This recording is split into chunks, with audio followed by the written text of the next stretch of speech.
Silmät kiinni, mutta ei sinne päin. Videota maalipalloilija Miika Honkaselta.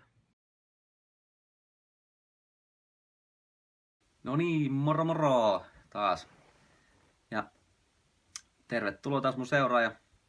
Viime kerralla te saitte pieni tiiseri siitä, että mitä se maalipallo on. No, tässä videosta päästä siihen sitten, että mitäs mä pääsin maalipallon pariin. Aluksi skidinä. Mä olin tosi liikunnallinen. Paisin futista ja säbää ja tämmöstä. Sitten teiniässä mä aika paljon snoukkasin ja tein kaikkia temppulujuttuja sykällä ja kävin salille. Tämmöstä perus teinielämää. Ja nää sitten kaikki oikeastaan loppui siinä 19-vuotiaana, kun mä näkövammauduin. No, se oli vähän niin kuin liikkumisen kannalta tai liikunnan kannalta ja urheilun kannalta aika tylsä juttu, koska ei voi enää mitään sellaista sähäkkää, siistiä ja temppulua kaikkea tällaista tehdä. Ja ei oikeastaan tiennyt, että mitä pystyy enää tekemään ja miten niitä tehdä. No, mä olin ammatillisessa kuntoutuksessa tuolla Espoossa ja koulukaverit sitten esitteli mulle tämän maalipalloja. Mä mikäs juttu tää on, hei. Tässä niinku yli kilon painavaa palloa viskotaan toisiin päin niin kauan kuin kädestä lähtee ja pyritään saamaan maaleja. Sitten siinä vähän hullut hyppii se pallo eteen. Kaikki rajat eteen vaan. No, tää oli tosi makea juttu mun mielestä. Siis se fiilis, kun sä ekaa kertaa se pallon käteen ja paiskut sitä palloa. No, seuraavan päivänä oli sitten reenit. Se esittelyn jälkeen ja ohjatut treenit, jossa nykyisen pelikollegan Erkki Miinalan kanssa treenattiin vähän torjunta-asentoa ja näitä lajin perusteita. No, tässä vaiheessa mulla ei ollut mitään suojia. Mulla oli vaan kollarit ja huppari päällä ja sanoi, että nyt pelataan. Ja Eki sit treenautti mulle sitä puolustusasentoa, jossa kädet ja jalat ojennettuna ollaan kyljellään maassa. Ja Eki paiskoo palloa mua kohti ja sanoo, että pidä asentoa. No, tosiaan ei ollut suojia ja aina kun se sanoi, että tulee jonnekin pallo, niin se meni aina sinne, missä ei ollut niitä alasuojia.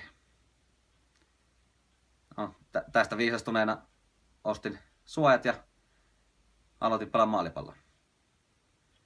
Siinä sitten muutama vuosi meni todella aktiivisesti ja nousujohteisesti lajin parissa ja pääsin jopa maajoukkueeseen kokeilemaan, miltä se homma siellä tuntuu. Ja siinä kilpailessa Lontoon paralympialaisia niin rupesi tulla pientä loukkaantumista. Ja en tosiaan sitten päässyt Lontoon paralympialaisiin siihen kisajoukkueeseen vähäisen kokemuksen takia osaksi. Ja sitten tuli tämä loukkaantuminen tai oikeastaan loukkaantumiskierre. No, loukkaantumiskierteen takia päätin sitten vähän ottaa huiliin huipputasosta ja jäin höntsäilemään vaan sitten tonne kansalliselle tasolle ja lähdin opiskelemaan liikunta-alalle. Ja sitten siinä opiskellessa liikunta-alaa niin kokeilin vähän muita lajeja samalla ja otin vähän happea ja korjatin paikat. Siinä sitten kuitenkin kokeilessa muita lajeja, niin huomasin, että kyllä tämä maalipallo on mun juttu ja mulla on intohimo tähän touhuun ja saa hyviä fiiliksiä tästä. Ja lähdin pelaamaan sitten ihan vaan peli-ilosta. Ja vuoden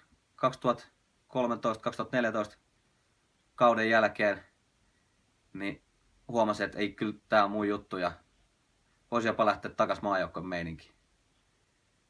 Ja en kertonut kellekään näistä mun fiiliksistä ja treenailin sitten vuoden 2014 ja vuoden 2015 alussa tein sen päätöksen, että nyt mä kerron maajoukkojen johdolle, että mä oon käytettävistä, että mikäli vaan käyttöä mun pelitaidolle. Pelitaidolle vissiin oli käyttöä, koska mä pääsin sitten 2015 kesällä EM-kisoihin. Pelasin melkein täydet 4 peliä ja ylitin itteni ja varmaan muuttekin odotukset ylitin siinä samalla. Missäs mennään nyt sitten? Nyt eletään talvea 2015. Nyt kilpaillaan kisapaikasta tai kisajoukkueen paikasta kohti Rioa, eli Rion paralympialaisia, jotka pelataan syyskuussa 2016. Ja seuraavassa videossa te pääsette siihen sisään, että mitä se tarkoittaa, kun ollaan menossa kohti Rioa.